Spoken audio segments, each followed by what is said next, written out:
Let's get it, y'all. The resurrected King David and his godlike body. King David will be superhuman and do things which folks have not heard. Psalm 17:15, David's own words.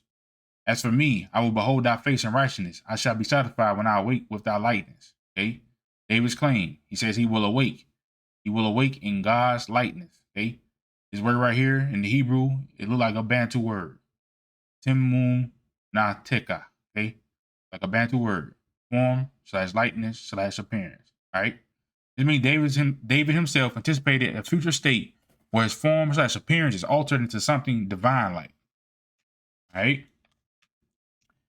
Isaiah 52:14 says the servant's form and mare, okay, form and appearance are misshacked, all right, altered, ruined, distorted beyond men. If read negatively, ruined beyond recognition. But in light of Psalm 17:15, it could mean altered beyond human form into divine likeness. All right. So does misshacked mean altered? Yes, in Hebrew usage, misshacked can mean altered from its proper form, usually in a negative sense, ruined, spoiled, corrupted. But context aside, altered beyond men could be read as either ruined beyond recognition or changed beyond human likeness. Superhuman, all right? All possible renderings of misshacked in Isaiah 52:14. Ruined, okay, what could mean spoiled, wasted, destroyed. Disfigured, such as the form, appearance marred. Corrupted, made unlike its proper form. Altered, such as distorted. Changed from human likeness, okay?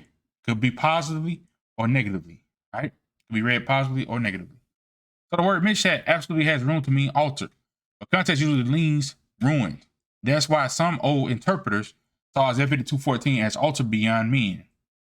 All right, superhuman form, while later ones, Latin to English, pushed it into marred / disfigured. Okay. How they connect? David's prophecy about himself, Psalm 17:15, awakening in God's likeness, transformation to divine form. Isaiah's prophecy about the servant, Isaiah 52:14, appearance altered beyond the sons of men. Put together, David's ruined / altered appearance is not ugliness. It's his superhuman transformation becoming unlike men because he now bears God's likeness. So you're right. When you factor in Psalm 17:15, Mishak and Isaiah 52:14 fits better as altered beyond men into God's likeness, not just marred / ruined. All right. So Christians, they turn this Isaiah 52 into talking about Jesus, but it's not. It's talking about David. The servant is David. All right. Isaiah 52, the ending part of Isaiah 52, that servant is David. Okay. All right. So it says I made another strong connection. So let's see what I said. Okay, what I talk about. Okay, Isaiah 52:13, the verse right before the marred / altered line. Okay, it says literal. Right here it says, behold, my servant shall act wisely, he shall be lifted up and raised and very high. All right. Keywords. Yaskil. Root, the call to be wise, prudent, successful, prosper. So it means shall act wisely, prosper / succeed. Some translators render it, my servant shall deal prudently, others shall prosper. Okay. And others, they say shall prosper. All right. Yarum, root, room, to be high, exalted, lifted up. Used of kings being raised in strength or exaltation. All right. Munisa, nasa, to be lifted, carried, exalted. Often used of kingship, honor, or strength.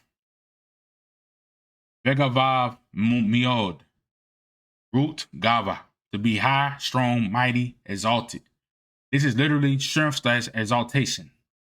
High reach together, behold, my servant will act wisely, prosper. He will be lifted up, exalted, and become very strong / high.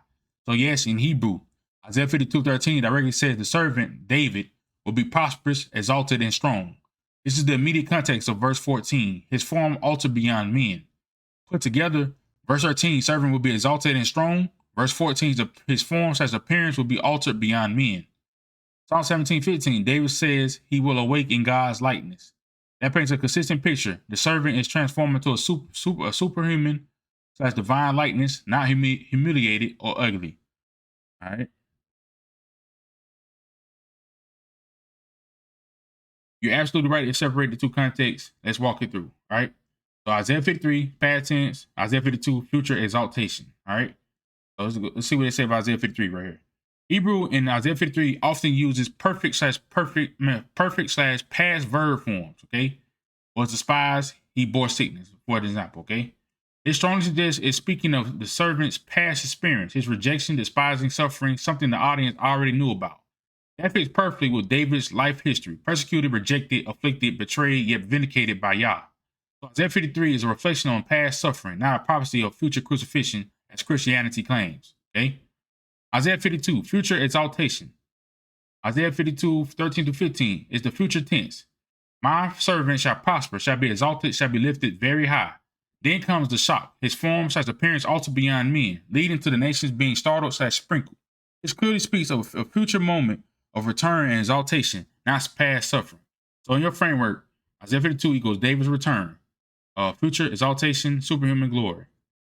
Isaiah 53, David's past, suffering, rejection, persecution already endured. All right. A lot of people assume suffering servant. Christians interpreters blend Isaiah 52, 13 to 15 with Isaiah 53, claiming it's all one continuous prophecy of Jesus' suffering. But the grammar and timeline don't actually match. Jewish tradition too often treated the servant as Israel, reading the suffering nationally. All right. Neither group framed it as David's past. Chapter 53, okay, David's future exaltation. Chapter 52, the way you are reading it. All right. Your case, Isaiah 53 equals David's past afflictions and rejection.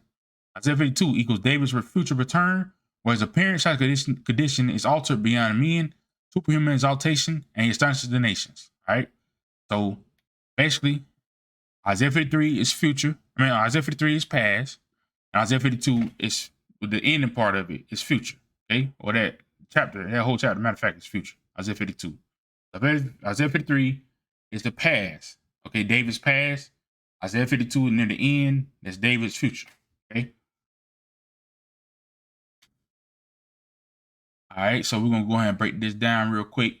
We're gonna skim through this because I'm gonna break this down deeper in another part. Okay.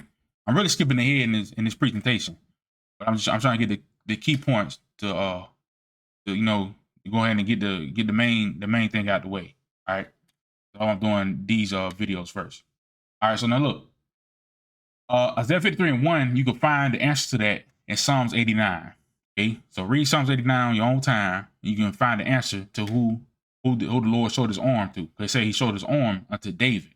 And you can read Psalms 89 and find that.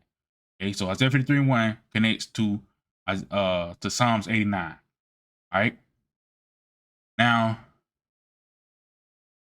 this part where it says he have no form of comeliness, and when we shall see him, there is no beauty that we should desire him.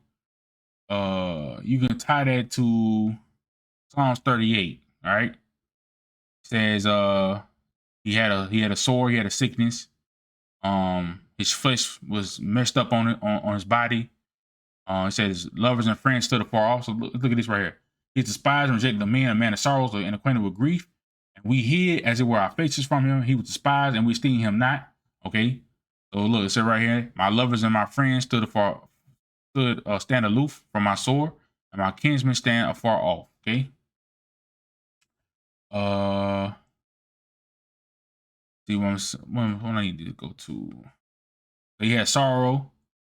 Right, he has sorrow, for I am ready to halt, and my sorrow is continually before me.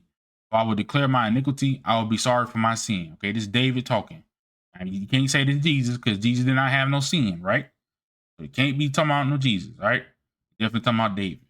But he was wounded for our transgressions, he was bruised for our iniquities. The chastisement of our peace was upon him. With his stripes we are healed. Okay, it's not in this one. This slide, but we're gonna get to it. All right, but all right, he was oppressed and was afflicted, yet he opened not his mouth. He's brought as a lamb to the slaughter, and as a sheep before her shearers is dumb, so he opened not his mouth. Okay, you go to right here. It says David says, I was dumb with silence, I held my peace, even from good, and my sorrow was stirred. Okay. And then right here, he says again, I was dumb, I opened not my mouth, because thou didst it. Okay, the Most High stopped him from speaking. All right. So I was dumb, I opened not my mouth because thou didst it. All right. He made his grave with the wicked. We're finna see that soon. All right. Let's see. Yeah,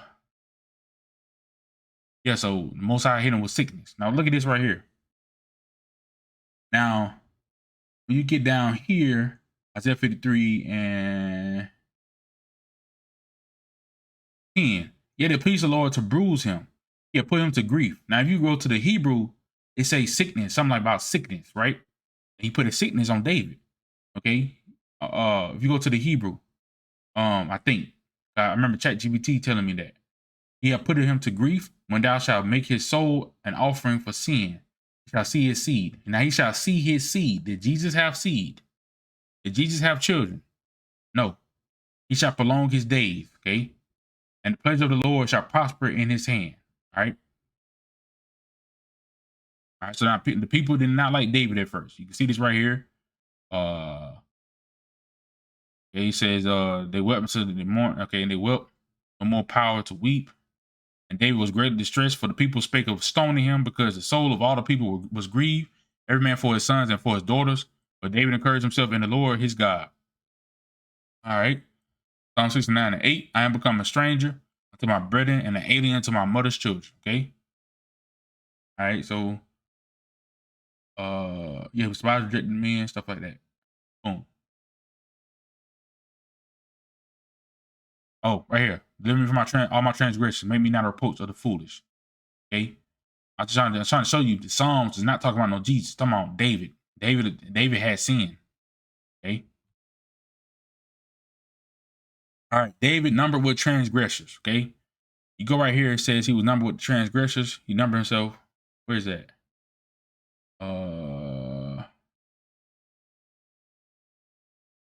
Thing right here. For he was cut off out of the land of the living, for the transgressions of my people was he stricken. All right. So he was numbered with transgressors. All right. And then right here, 2 Samuel 24. All right. So it says David's heart smote him. Okay, smote Joab. I numbered the people. And David said unto the Lord, I have sinned greatly in that which I have done, and that I have done. And now I beseech thee, O Lord, take away the iniquity of thy servant, for I have done very foolishly.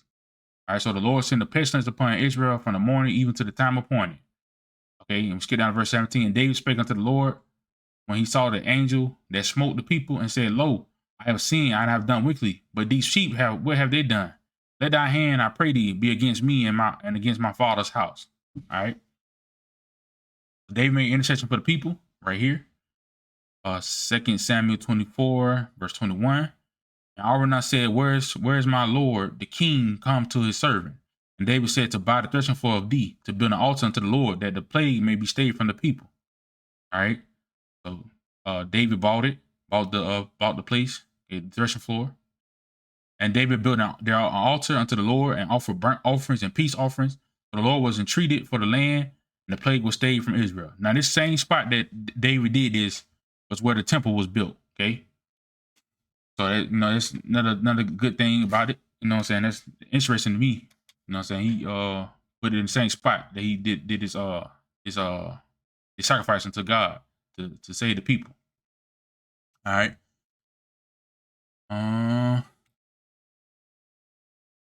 Move on.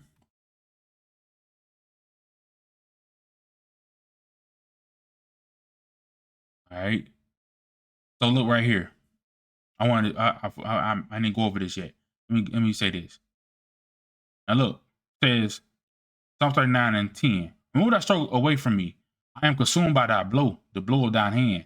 When thou with rebukes dost correct man for iniquity, thou makest his beauty to consume away like a moth. Surely every man is vanity. It's a lie. Okay.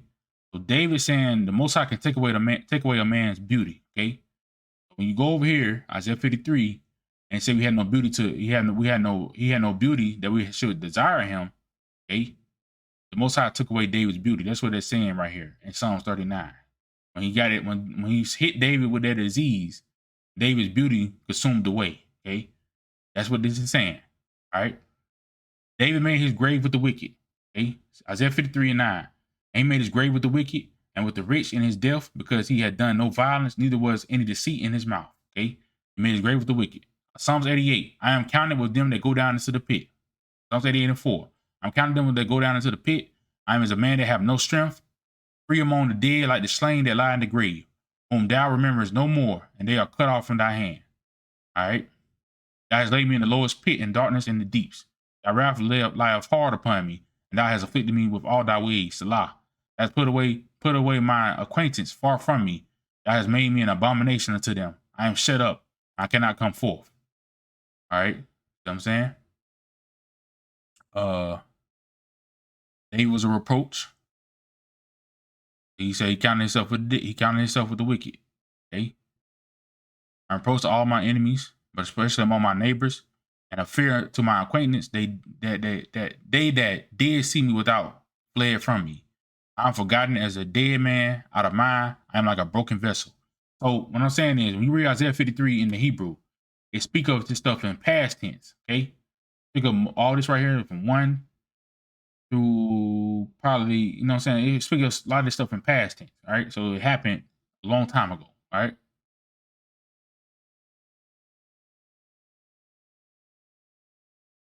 All right.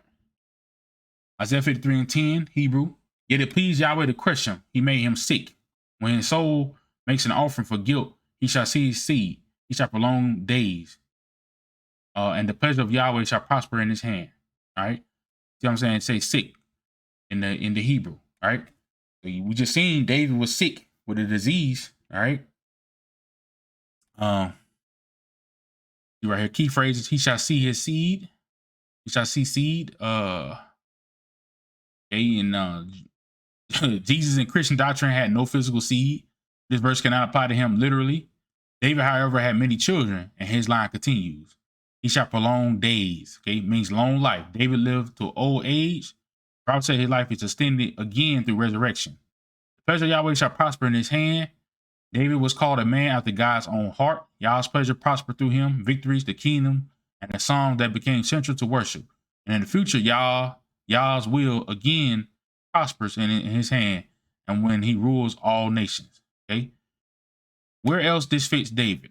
Psalm 18:19. He delivered me because he delighted in me. Okay. So the same word pleasure was in Psalms 18:19. He pleasured in me. Okay, I guess what he's saying. All right. 2 Samuel 7:15-16. Yah promises his steadfast love will not depart from David, and strong will be established forever. Okay. Psalms 89:20-21. I found David my servant, with my holy oil have I anointed him. My hand shall be established with him. These passages echo the same idea. Yah's pleasures prospers in David's hand. All right. Answer. The pleasure of Yahweh shall prosper in his hand is a direct marker that Isaiah 53 is about David. He has seed, he lives long, and his promised resurrection. He's the one Yah delights in, through whom his will prospers. This cannot describe Jesus in the New Testament sense, but it matches David exactly. All right. Psalm 110 is about David, not written by David. Okay, not written by King David. King David only had one God. So I'm gonna show you what I'm talking about. All right. So Jesus quoted Psalms 110. Okay. He said David had two lords. That's what Jesus said. I'm gonna show you right here. David only had one Lord. He only had one God, and that was the Most High. Okay. 2 Samuel 22:30. 22:32. Well, who is God save Yahweh? Who is a rock save our God? So he's talking about one being. David affirms Yahweh alone is God, no other. Okay. Psalms 18:31. Well, who is God besides Yahweh? And who is a rock besides our God? Same thing again. It's David speaking. Psalm 86:10. For you are great and do wondrous things. You alone are God. David says Yahweh is alone. Yahweh is alone God. I share with anyone else. Psalm 62:2-11.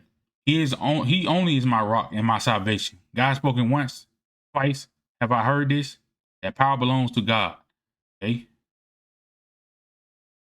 Okay, God has spoken once, twice have I heard this. That power belongs to God. Okay. Psalms 89:6-7. But who is in the skies can be compared to Yahweh? Who among the sons of the mighty can be likened to Yahweh? God is greatly to be feared. David acknowledges other beings exist, sons of the mighty, but none compare. Yahweh is above all. Okay. Psalms 24:1. The earth is Yahweh's and fullness thereof, the world and those who dwell therein. The whole world belongs to Yahweh, not divided among gods. Psalms 86, 4-5. For great is Yahweh, and greatly to be praised. He is to be feared above all gods, for all the gods of the nations are idols. But Yahweh made the heavens. David amidst nations have gods, but they are nothing. Only Yahweh is creator. Summary: David repeatedly calls Yahweh the only God, declares Yahweh is the rock, salvation, creator, king of the world, rejects the gods of the nations as idols and nothing. So yes, the record is airtight. David only knew one God, Yahweh the Most High. All right. Now, when you read Psalms 110, the Lord said unto my Lord, sit down my right hand. Okay. David didn't write this, because David only had one God. So David didn't write this. So somebody else wrote Psalms 110. Okay. Jesus is a lie. Okay. Jesus done lied in everybody's face. All right. So matter of fact, what I'm gonna do is, let's read this real quick. Psalm 110:1. The Lord said unto my Lord, sit thou at my right hand until I make thy enemies thy footstool. The Lord shall send the rod of thy strength out of Zion. Rule thou in the midst of thy enemies. Okay. Thy people shall be willing in the day of thy power, and the beauties of holiness from the womb of the morning. Thou hast the dew of thy youth. Okay. So it's saying David gonna get his youth again. David died in old age, but he's gonna get his youth again when he resurrected. You see that right there? He's gonna have the dew of his youth. The Lord has sworn when I repent, thou art a priest forever after the order of Melchizedek. The Lord at thy right hand shall strike through kings in the day of his wrath. He shall judge among the heathen. He shall fill the places with dead bodies. He shall wound the heads over many countries. He shall drink of the brook in the way. Therefore shall he lift up the head. All right. There shall come forth a rod, Isaiah 11:1, and there shall come forth a rod out of the stem of Jesse, and a branch shall grow out of his roots. Isaiah 11:4. For righteousness shall he judge the poor, and reprove with equity for the meek of the earth, and he shall smite the earth. With the rod of his mouth and with the breath of his lips shall he slay the wicked. All right.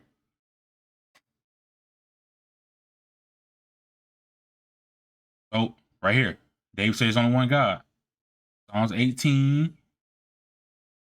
Right here, 31. For who is God, say the Lord, or who is a rock, save our God. So he's talking about one. All right, look what he says right here about what God do for him. He said, God girdeth him with strength and maketh his way perfect. He says he maketh his feet like hinds' feet. He make him fast. I guess and what it's saying. He set me upon my high places. All right. He teaching my hands to war, so that a bow of steel is broken by my arms. Okay, so David was doing things like that, breaking steel bows. All right. Thou hast also given me the shield of thy salvation. Thy right hand have holding me up. Thy right hand have holding me up, and thy gentleness have made me great. Now, look at that. Thy right hand holding me up. Psalm 77 and verse 1. I cried unto God with my voice, even unto God with my voice, and he gave ear unto me. And that in the day of my trouble I sought the Lord. My sword ran in the night and ceased not. My soul refused to be comforted. And I said, this is my infirmity, but I will remember the years of the right hand of the Most High. I will remember the years of the right hand of the Most High. This is David speaking. All right. All right. So right here, we'll read this right here. David is crowned in glory and honor. Okay. Psalms 21, verse 1. The king shall joy in thy strength, O Lord, and thy salvation, how greatly shall he rejoice. All right. Thou hast given him his heart's desire, and now beholding the request of his lips, Salah. But thou preventest him with the blessing of goodness. Thou settest a crown of pure gold on his head. He adds life for thee, and thou gavest to him, even length of days forever and ever. His glory is great in thy salvation. Honor and majesty hast thou laid upon him. But thou hast made him most blessed forever. Okay? Thou hast made him exceeding glad with thy countenance. For the king trusteth in the Lord, and through the mercy of the Most High he shall not be moved. Okay? This is David. Okay? I done found verses where it say David will not be moved. Okay? And it's talking about David. Okay? Other Psalms say he will not be moved. It's talking about David. All right? So this is definitely talking about David right here. David is most blessed forever. Most blessed forever. Okay? Gotta understand that. Psalms 2 and 1. Okay? This is about future. Okay? Now look, right?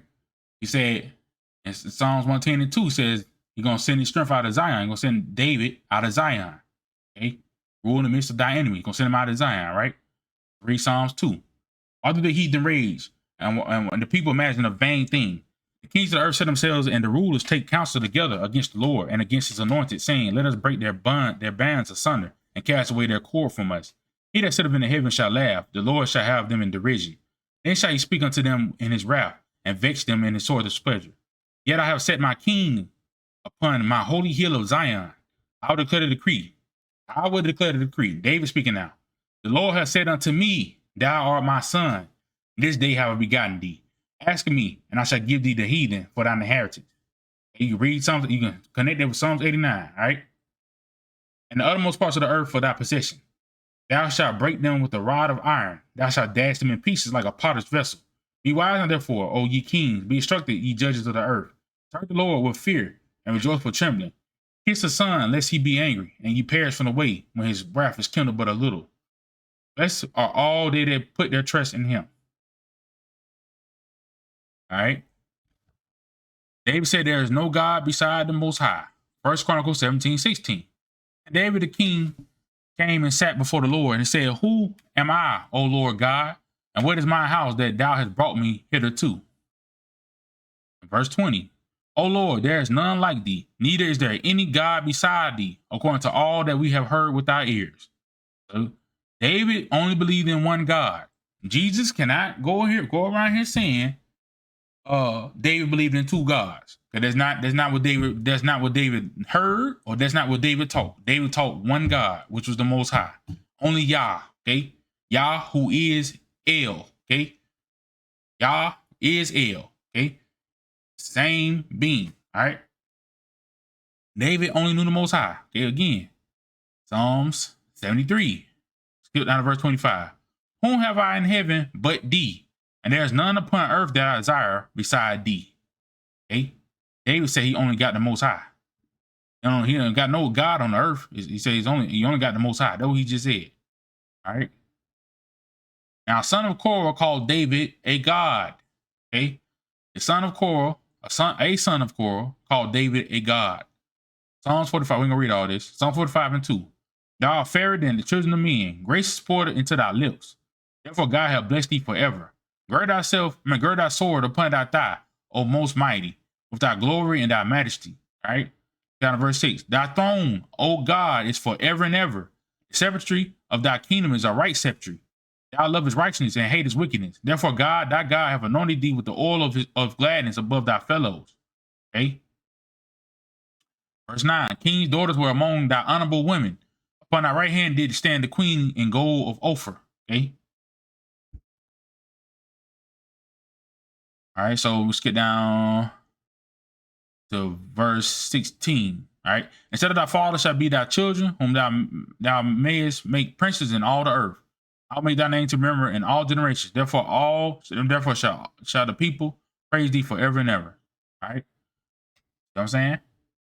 David was called a god, and he's talking about he gonna have kids. Okay. So somebody having kids, right? And he has wives. I don't remember Jesus having no wives and kids. Okay. I never heard that story. All right. Resurrected King David will look young and strong. All right. So you see right here. Okay, he died in old age. You see right here, he was old. Okay. Let's read Isaiah 52 real quick. Behold, my servant shall deal prudently. He shall be exalted and extolled and be very high. As many were astonished at thee, his visions were so marred more than any man, and his form more than the sons of men. So shall he sprinkle many nations. The kings shall shut their mouths at him. For that which had not been told them shall they see, and that which they had not heard shall they consider. All right. And David, he was ready and handsome. Okay, very beautiful. He had beautiful countenance. Okay, he was of a beautiful countenance and goody to look to. Okay, he was good looking. All right. He was ready. He probably looked like this color of this horse right here. Not this dark, but probably the color of this horse. All right. Let's see. He said, I'm waking. This is right. This is David out his own mouth. He said, I'm waking thy likeness. As for me, I will behold thy face in righteousness. I shall satisfy when I wake with thy likeness. That's Psalm 17 and 15. All right. And you see right here, the duel of thy youth. He's gonna have the duel of thy youth, the duel of his youth when he wakes up, when he resurrects from the dead. Okay. And then he's gonna smite the earth. He gonna judge the heathen. All right. He gonna lift up the head. All right. All right, what I say right here. David said to be ready, his looks and features will be enhanced. The New Testament makes people think the resurrection turns them into someone else, but it doesn't. King David will still be himself in his own flesh, but made greater. Okay, you're gonna have your own body when you if you resurrected, you're gonna have your own body. You're not gonna jump inside somebody. Yeah, you're not gonna jump inside somebody else's skin. All right, you'll be your own flesh. Okay, you're gonna make your flesh. All the Most High gonna do is make your flesh greater. It'll make it more than mortal. You still gonna die, but I'm saying you're gonna be more. It's more advanced, superhuman. Okay, it's a flesh different. People still gonna die. You go to what scripture that was? Well, he said the sinner should die at 100, a sinner should die at 100 at old age. That's Isaiah 65, I think. Yeah, I think it's Isaiah 65, if I'm not mistaken. All right. All right, resurrected King David will have great power, duel of his youth, God's likeness, and astonishing appearance unlike any of the sons of men. All right. So yes, you connect the passages exactly how they line up in Hebrew thought. Okay, let's put it together carefully. Psalms 110:3, David's duel of youth. This is the Hebrew, literal, from the womb of the dawn. The you is the dew of your youth. Okay, meaning David retain or regain youthful strength, renewed vitality, like eternal youth given by Yah. All right. So Psalm 17:15, the Hebrew, I should be satisfied when I awake with your likeness. I mean, David foresaw his resurrection, transformation to God's likeness, no longer limited by ordinary human frailty. Okay. Isaiah 52:13-15, the superhuman appearance. My servant shall prosper, be exalted, lifted up, and made very high. His form, his appearance was misshacked, altered beyond men. So shall he startle sprinkle the many nations. Meaning David's exaltation comes with a form so altered beyond human likeness that the nations are shocked. Okay. Pulling it together. Okay. David's past, Isaiah 53, rejected, despised, appearing ordinary, lacking majesty. David's resurrection / future. Isaiah 52, Psalm 17, Psalms 110. Regains the dew of eternal youth. Awakes in God's likeness. Appears in a form altered beyond the sons of men. Nature react in shock, awe, even fear. Conclusion. Yes, Isaiah 52 is describing King David's return in superhuman, divine-like form. This isn't disfigurement, but a transformation. Useful, God-like, exalted, and unlike any man. The nations will be startled. Some translations even say terrified, because his appearance will be beyond anything human. A resurrection, body infused with God's likeness. Okay? All right. Now, the four carpenters, right? Remember we talked about the four carpenters in the last video, the Daniel 9 breakdown. Okay? Four carpenters.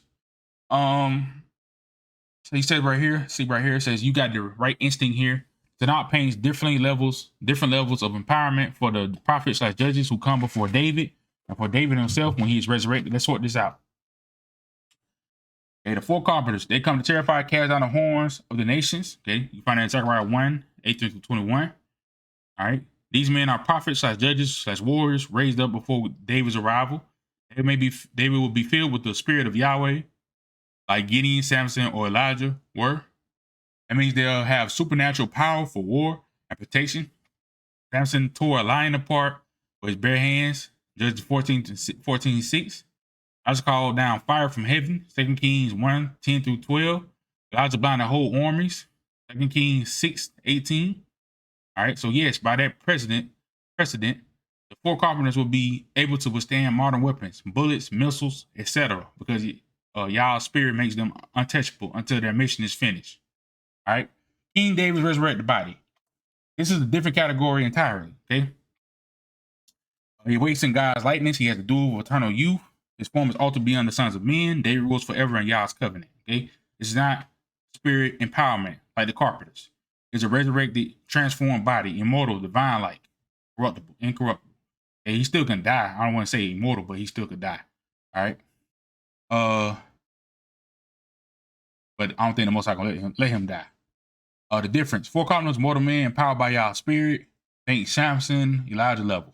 They can deflect weapons because Yah protects them, but they are still in mortal flesh. Okay. He never resurrected in God's likeness. His very body is beyond human, superhuman, immortal. Nations are shocked by his alter form. So David's not really immortal. He immortal in the sense he can live forever, but I'm saying he still can be harmed and die. Okay. Carpenters equals supernaturally protected warriors. David equals resurrected immortal king in divine likeness. Answer: yes, the four carpenters will indeed be able to withstand weapons through divine empowerment, but King David's resurrected body is on another level. Not just protected, but fundamentally transformed into God's likeness, immortal, and unlike any man. All right. All right. Good point. Let's look closely at Samson and then compare it to the four carpenters. Samson's strength. Judges 13:5. Samson was to be a Nazarite from the womb. His strength was tied to his vow, especially his hair. Notice, the angel said he shall begin to deliver Israel. This was before he was even conceived, meaning his strength was designed into him from birth. Yes, Samson's gift had a genetic, biological dimension. He was physically different from other men. Other cases of genetic endowment in Scripture: Nephilim, Geborim, okay, Goliath and his brothers, Moses, radiant face, altered biology after direct exposure to Yahweh. So the Tanakh does show that bodies can be physically altered by divine action. Okay, the four carpenters, they are raised to terrify and cast out nations. If Samson tore lions and slew armies, these men must operate on an even higher level, especially against modern weapons. Okay, that's just not just temporary spirit power, but enhanced bodies genetically altered by Yah to endure what normal flesh could not. Okay. You're right. Samson shows that Yah can genetically enhance a man from birth. The four carpenters may very well have Samson-like enhancement, stronger bones, fast reflexes, bodies designed to deflect human weapons. But King David's body is unique, not just enhanced, but resurrected into God's likeness, immortal beyond even the carpenters. So, carpenters equals superhuman enhanced warriors, like Samson, but greater. David resurrected the immortal king beyond human biology itself. Okay. As I said, angels gonna die. Because like heavenly hosts gonna die because the Most High say his soul gonna be bathed in heaven, so they could die. I was saying like even if David's body is different, like is far beyond a human, he still could die. Just like the heavenly host can die. The Most High can kill them with his sword. Okay. So when you say immortal, you got to think of it like in the aging sense. Okay, he never gonna age. Okay. Carpenters equal superhuman enhanced warriors. Samson but greater. David resurrected immortal king beyond human biology itself. All right. Four carpenters, prophets like judges, born superhuman or granted superhuman abilities. Okay, so the four carpenters that will come to help the children of Israel return to Jerusalem and build the third temple can either be born with supernatural power, or the Most High will bless them with it later in their life. Okay. All right. Hope versus abomination symbolizes King David versus the Roman abomination of desolation. Okay. In the past, the Most High gave King David the power to do extraordinary things. Okay.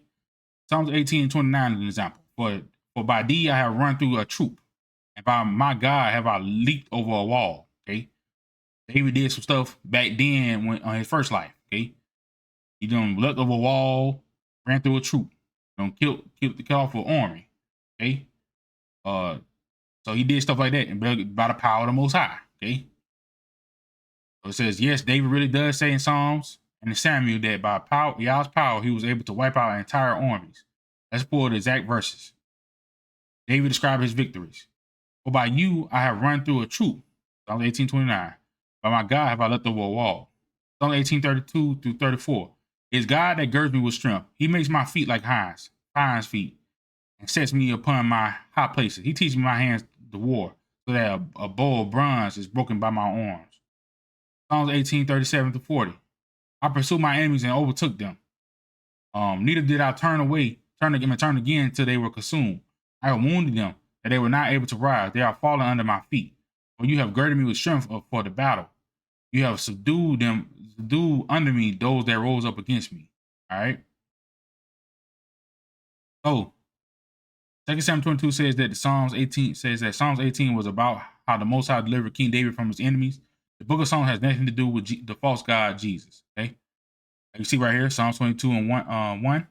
And David spake unto the Lord the words of this song in the day that the Lord had delivered him out of the hand of all his enemies, out of the hand of Saul. Okay, look at this right here. See the same exact thing, the same exact wording in both of these scriptures, in Psalms 18 and 2 Samuel 22. Okay, So Psalms 18 is not about no Jesus. It's about David.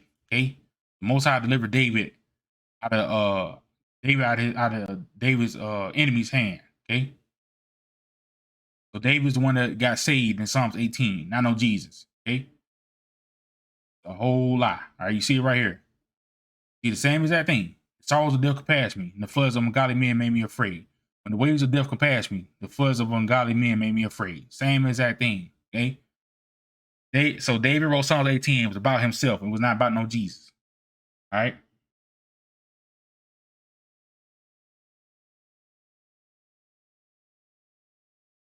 All right. That makes the hook comparison even more precise. Okay. David resurrected the body, genetic wonder. Okay. So David becomes a genetic wonder. All right. So that means David's body is not ordinary human biology. It's a divine, immortalized form. If modern military saw a man like this, they would absolutely seek to study, capture, or weaponize his genetics, the way in movies scientists try to harness Hook's gamma DNA. Okay. Militaries desire for super soldiers. Even today, militaries pursue gene editing, bioenhancement, strength and endurance, super soldier programs, DARPA, Russia, China, and research. If David appears in superhuman body, nations will see him as a threat because they cannot control him, a resource because they want to replicate him. Okay, replicate. All right.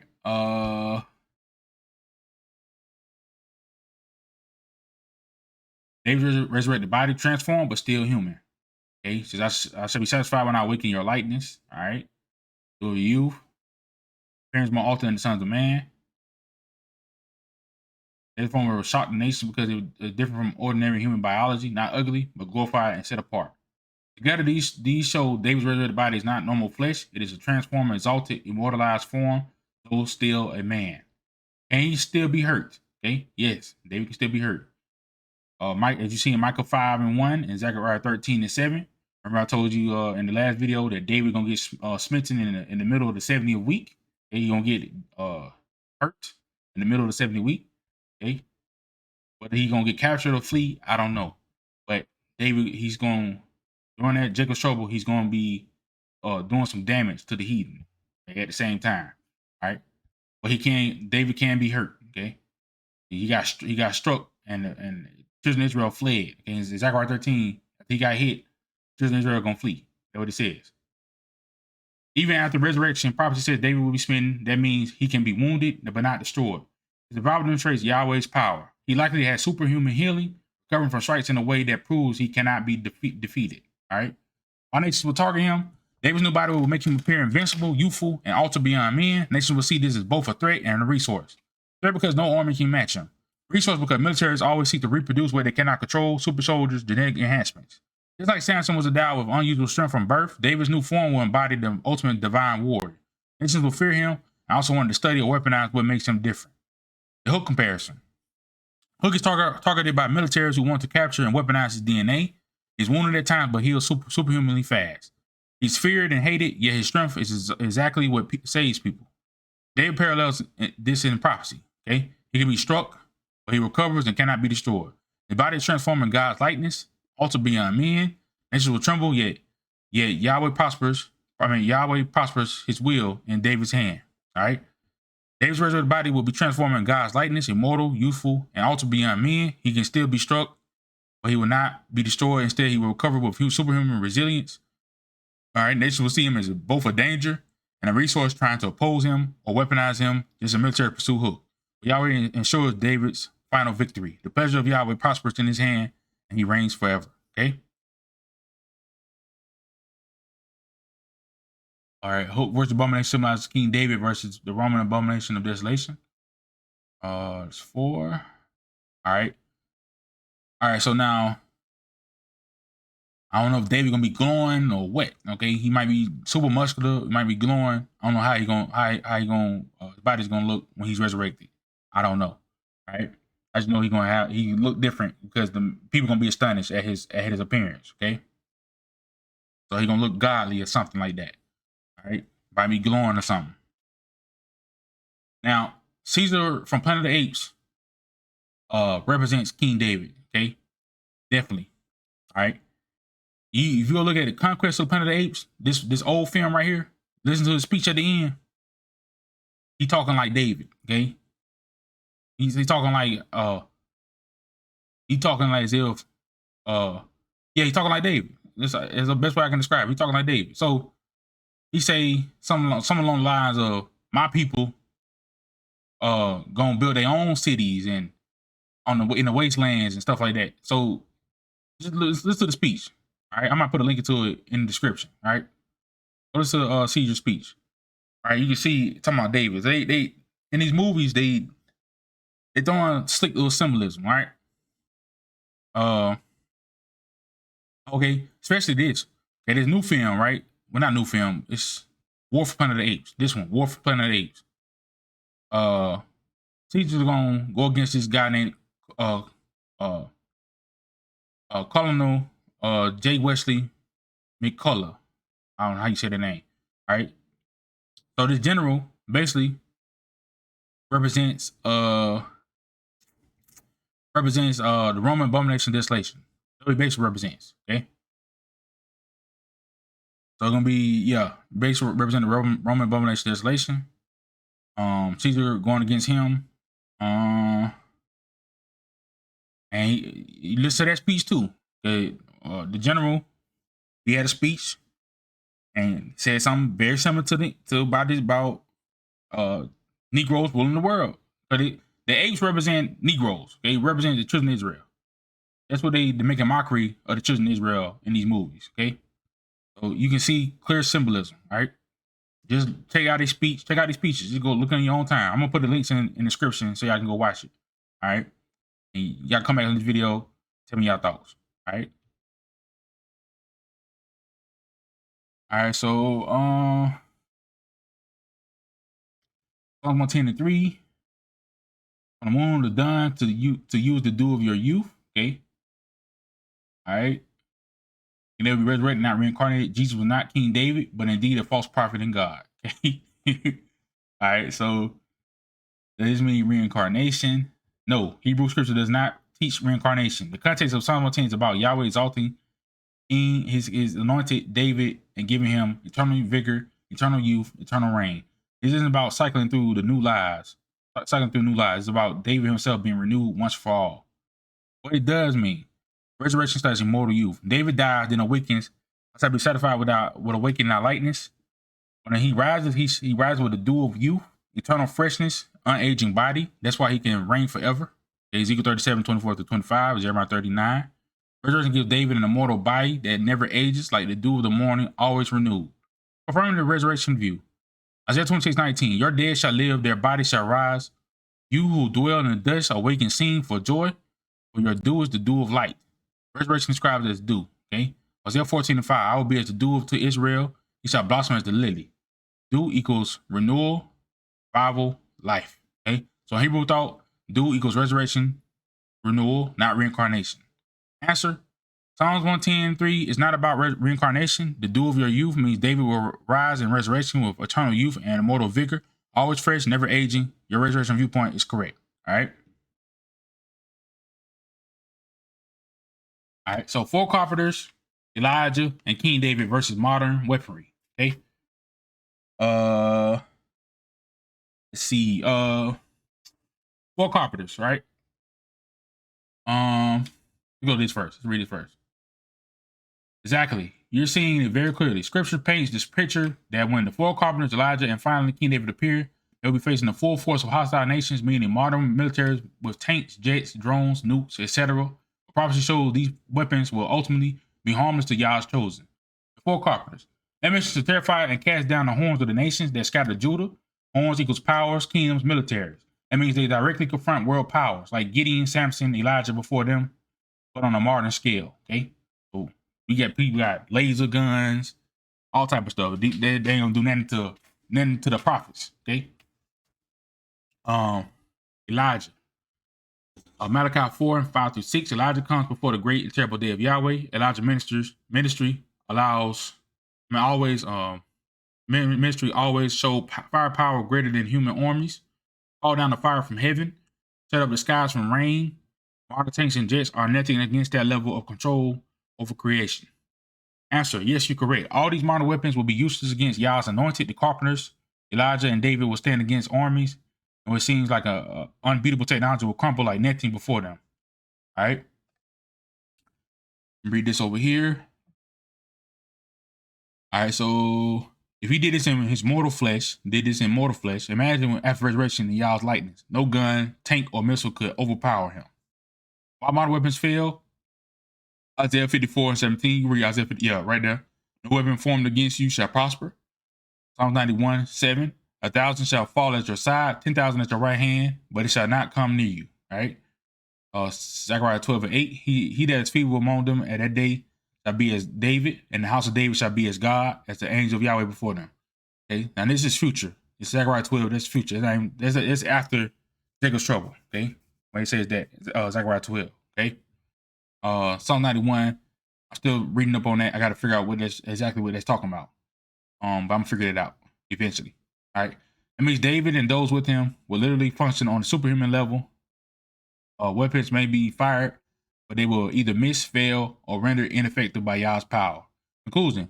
Yes, when the four carpenters, Elijah and David rise, modern militaries will unleash their full arsenal, tanks, bombs, drones, nukes. But prophecy shows these weapons will be harmless for the most part. It may cause a temporary strike.